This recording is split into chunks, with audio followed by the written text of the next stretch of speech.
What's up, retirees? Art Johnson here with another episode of Navigating Your Unretired Life in year 2026. You know, this episode, I'm going to be focusing on an amazing book that just found me. I was at a church uh, event, a book giveaway event, and this book literally jumped off the table at me because I've been struggling with kind of getting started for this new year. You think about this and you think about that, and it all has to do with this whole creative calling from within. So when I looked down at the table, this book jumped off at me that said, "Read me now." So without further ado, here we go. So the book is called Creative Calling by Chafe Jarvis, and it's about establishing a daily practice infusing your world with meaning and succeeding in work and life. Wow, what an impressive title. And it really spoke to me. Here's a little bit about the author, Chase Jarvis, in his book sleeve. Chase Jarvis is an award winning artist, entrepreneur, and one of the world's most influential photographers of the past decade. He has created campaigns for Apple, Nike, Red Bull, and others, and has had gallery shows in the United States, Europe, and the Middle East. He was a contributor to the Pulitzer Prize winning New York Times story Snowfall about an avalanche, and he earned an Emmy nomination for his documentary Portrait of a City.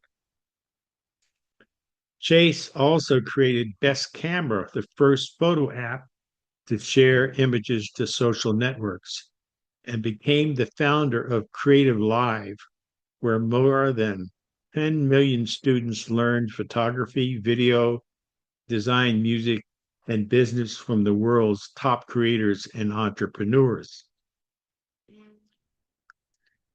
He has been a keynote speaker on 6 continents and an advisor to Fortune 100 brands and a guest of Congress, 10 Downing Street, Buckingham Palace, and the DIFC Financial Coalition in Dubai. Wow. And here's what his liner wrote. The notes read: Life isn't about finding fulfillment and success, it's about creating it. Why then has creativity been given a back seat in our culture? Well, no longer, according to this book.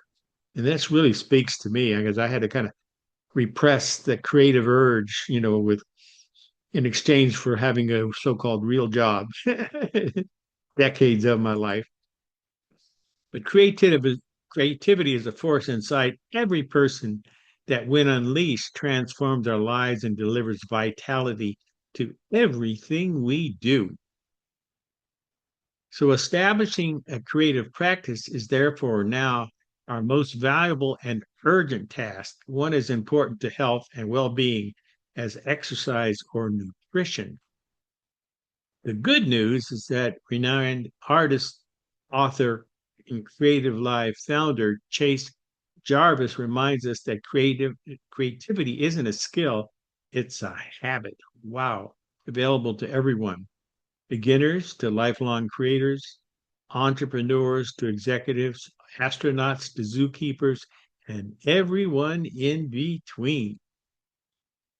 Through small daily actions, we can supercharge our innate creativity and rediscover our personal power in life. Man, I really need this, as I'm navigating my unretired life. And you probably might need it too, because this can be kind of stressful in terms of navigating what to do next after you've left all these decades of jobs where you worked for other people, but now you're working for yourself. You're also working for your spirit. So what does that mean? What does that look like, and how do I manage that? His liner notes says whether your ambition is to pursue a creative career, complete a creative project, or simply cultivate A creative mindset, creative calling will unlock your potential via Jarvis's memorable idea system. It's an acronym for Imagine Your Big Dream, whatever you want to create or become in this world. Then you design a daily practice that supports that dream and a life of expression and transformation. And then you execute on your ambitions, your ambitious plans, and make your vision real. And then you amplify your impact through a supportive community you'll learn to grow and nurture. So his table of contents is about taking those steps. So the read first will give you kind of an overview of how to use the book, an introduction about some of the issues that you might be faced with. And then he goes right into step one, which is to imagine. And there are three chapters. The first is hearing your call. The call is always calling you, but sometimes people don't listen. They don't hear it. They're distracted by troubling thoughts. And to then walk your path, to, listen to it and then walk your path as it's calling you. And then standing out, you stand out among the rest. And that's kind of makes you feel a little bit vulnerable, but that's who you are. And that's who you need to be. And then you go into the design phase, which is developing your systems. And we'll talk about that. That's the systems that develop your daily practice. Making your space in your mind is what he's talking about, mental space, and doing your best work, and then executing on all this stuff by making it till you make it. Not faking it till you make it, but actually making it till you make it. And his life is a concrete example of that. And then he talks about what he calls university, which is kind of neat name, which is saying that even though he had started out by enrolling in these formal institutions in college.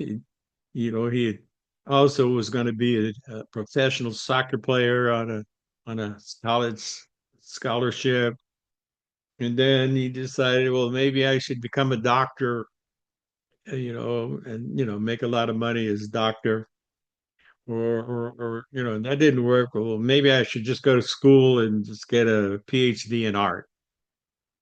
But what really worked was listening from within and then kind of focusing on what his calling was. And he had a dear grandfather that he really liked that left his camera, and he picked that camera up and he got the message that this is what I need to learn and master. Then he went through all these changes to do this.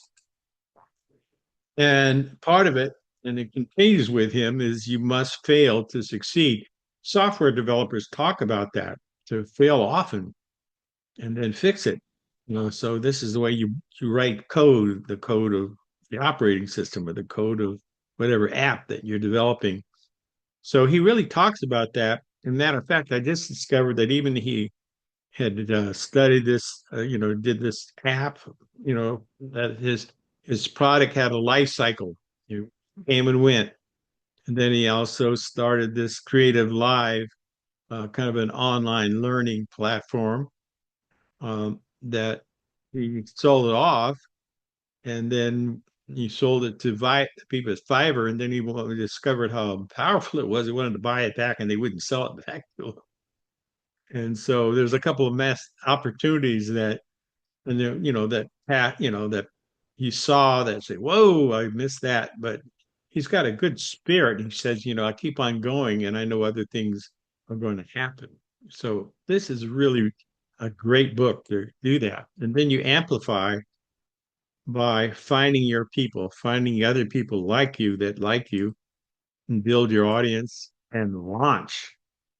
So, and read this last is the last chapter, which is kind of sums up things and really gives you a lot of encouragement. And core to this system is what he calls the creative pyramid. So it really begins with understanding, getting the right mindset about what creativity is and the way that creation works. And we're going to take that a little further even after this book. But he talks about the right mindset and the right behaviors that are supporting that mindset. And the behaviors are parts, what he calls habits that you need to form.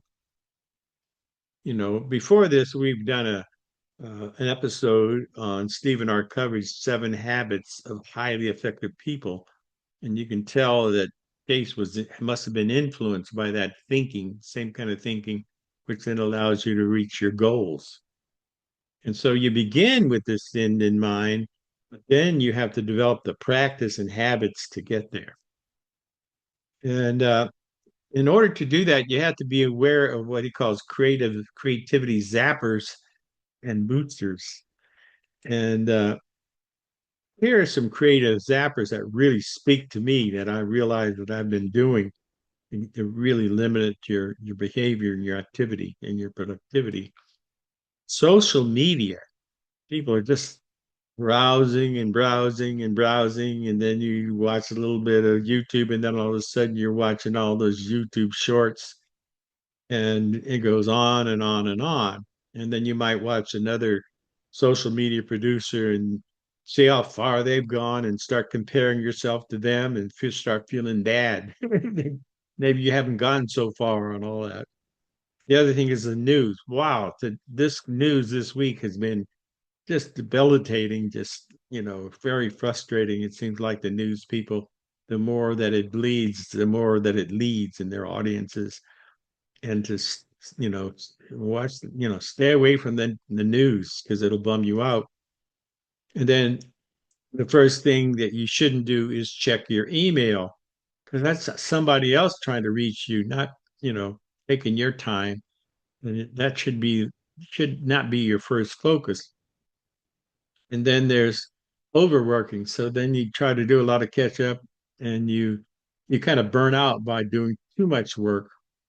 You need to pace yourself and then doing the wrong work, checking the wrong stuff. Oh, I just need to do some more posts on Instagram or doing this or doing that. But rather than your creative work, your core creative work, you kind of avoid that and it zaps your creativity. But then there are the creativity boosters, which is learning your craft, learn the tools. This is where I'm going to really be able to help you. I've got a number of tools that I've been working with that can really, really create net new revenue in your bank account and really do a world of good with the planet, transforming your life and transforming the world. So I'll be teaching you that. So I want you to stick with me. This is a good time to subscribe to my channels, by the way, so you don't miss out and get left behind here because this is going to be really amazing. And my channel is called Navigating Your Unretired Life. So if you haven't subscribed to it yet, do so because I don't have there's no other channel that's specifically focused on doing this for you. So here we go. And then there's creative cross training. One of the things that kind of stimulates me is I really like music. So I'm taking some music lessons. I'm teaching myself how to play jazz on my keyboard and sticking to that and trying some sketching sometime, trying to do something different besides just doing the stuff on the internet and just doing my YouTube channel. But I really think that really is go creative, get the juices going. I like cooking too, so I'm a kind of a master chef in my own kind of way. And then, of course, to meditate. Oh, I can't explain how important that is to kind of clear your mind and go into that place on high, that really amazing space where you actually start to commune with your internal being, your what I call my silent partner, and get some beautiful insights and downloads for what next to do and how next to be. Wow, this is amazing. And that's related to that is gratitude. Boy, if you ever practice gratitude, that kind of opens up a whole nother world. So I try to think about, you know, 20 things that I'm really grateful of. I mean, you stop to think that I'm on this Earth planet here. I'm about ready to turn 80 and I'm feeling really good. and my mind is clear, and I'm able to see some things that I haven't seen before. I'm able to visualize those things, and wow, this is so cool. And it really empowers me and inspires my creativity. And then there's movement, walking, moving your body. And that's really good that the more you move your body, the more the juices flow in your brain and things clear up. And I have a dog that I walk with, and that's really helped my movement. I'm going back to the gym too. I'm going to stick with it and do this, with other people. And good organization, not the organization around you, so you don't have a lot of clutter in your office or your workspace. It's very important. And then really just play, have some adventure, do some things. I live in the Pacific Northwest, and there's so many beautiful places to visit, man, to the water where the coast is, to the lakes, and drive to a new city or go in the countryside and breathe the air and walk the trails. It's really, really great. So you need to build that in and also do some art, right? So do some sketching, do some painting. I'm a ceramicist. I like to work with clay. I'm going to find a studio this year in this next quarter place I can work and throw some pots and maybe do some raku. And then be quiet. Just be quiet and settle down and to sleep well. So this is such a wise thing. All of these things add up to being creating a daily practice that really supports your creative agency. And there's also a piece he gets this literally out of the book of Stephen R. Covey's Seven Habits of Highly um, Effective People. Is this quadrant of the things that are important, the things that are urgent, you should do it now, get them out of the way. But the things that are not as important but urgent, minimize those. Don't be going to your email the first thing in the morning. It's important, it's urgent that you look at some messages that are coming to you, but it's not that important. It's not as important as other things. Then there are those things that are not urgent, but really important. And those are the best, that's the best stuff in life. And this is really where your creative process really helps because you're just really putting your pen to the page or letting your mind go and you're creating all this cool stuff. And then those things that are not important and not urgent, eliminate them, just get them out of your life. In the book, he says you can do an audit. You can see where you're spending your time and then tweak things a little bit, sharpen your saw and do them. And then the plan to be creative, set a cadence, meaning that a sequence. Mine is an episode every week. I'm going to try to do it like on the same day, maybe a Tuesday, um, but every day. So people get used to that and a certain time to see the latest episode and set a duration for your time. Well, I'm not going to spend 5, 6 hours on one thing. I'm going to get it down. I get my craft down to such a thing that I can crank this stuff out. I like this process of developing a kind of a show with images here that helps my script and all that, and to batch similar tasks. So produce a whole bunch of stuff and then edit the stuff, but don't just produce it and then edit it. That slows you up because you have to keep shifting mindsets and stuff, and you can get things out if you batch things together. And to work when you're most effective. I'm most effective in the morning. My brightest mind is working in the morning, even before anybody else gets up. So if I get up in the morning, I'm my I'm fresh, my body's refreshed, and I'm ready to do some really cool stuff.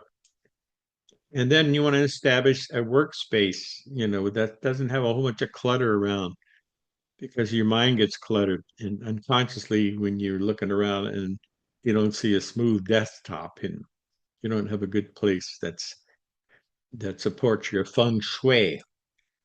And That's also has to do with creating a positive headspace.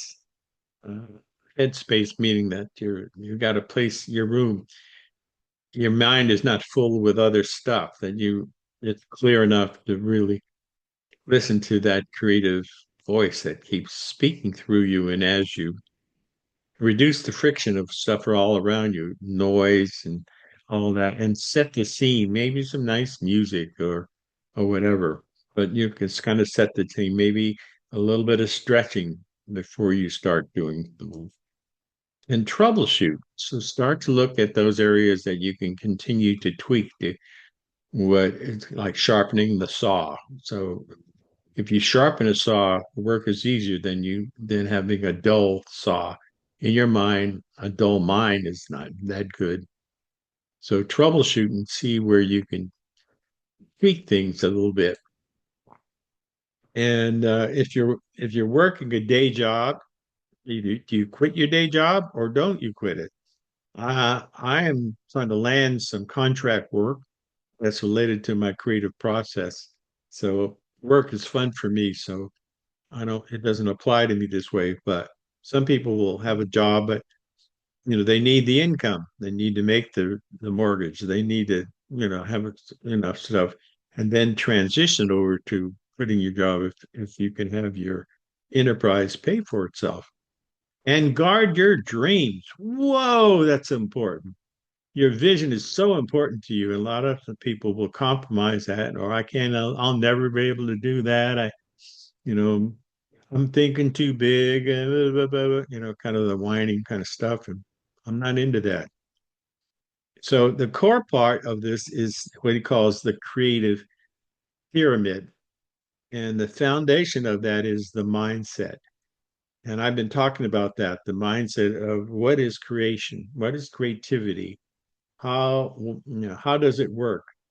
What's the process of getting a goal finally there? And part of that process has to do with forming a whole creative practice as a matter of habit.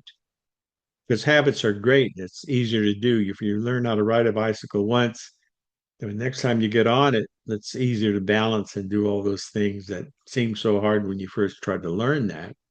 It's like crawling and walking and running. Um, and as you develop your habits, it gets easier. And that way, it's easier to actually arrive at your goals. But the way you reach your goals is not to get them all blown out by how impossible that might look, but to do these little daily tasks every day that just kind of add up. So you imagine your big dream, then you design your daily practice, then you execute on your ambitious plans. And then you amplify your impact through a supportive community that you learn how to build and nurture.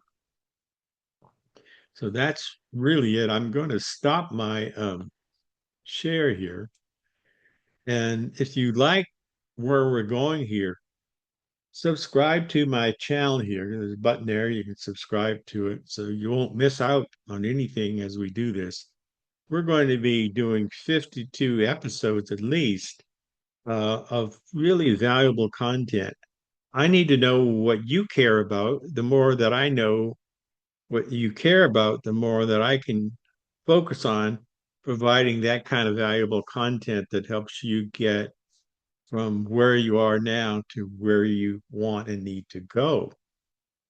And we really have great new ways, net new ways to make new gains in timely ways, net new revenue that not only can add value, add content to your bank account, but can transform your life and really, in some instances, transform the planet.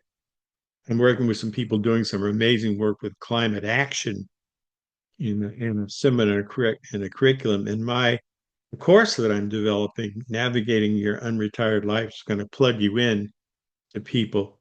And we planned a series of, I'm doing this over by that week, I'm doing this over Zoom, a series of conversations that are really critical conversations for a 21st century world. We're going to have front runners from all across the planet talking about how they are navigating their unretired life, how they're getting from where they are to where they need to go, and helping others in the process and helping the planet.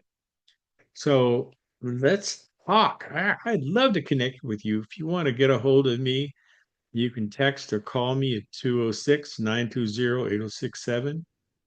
You can email me at support@newworldcom.com. And you can visit my website at newworldcom.com. And you can visit my YouTube channel and just search for Navigating Your Unretired Life. And then you'll see my face here talking about this stuff. And share, let your friends know, because I'm building a community of support. And the more that I learn what this community is, the more that we can support each other and move and create a tremendous movement of people. Unretirees are what's happening these days because people do need more money, more revenue, and they need more sense of a purpose.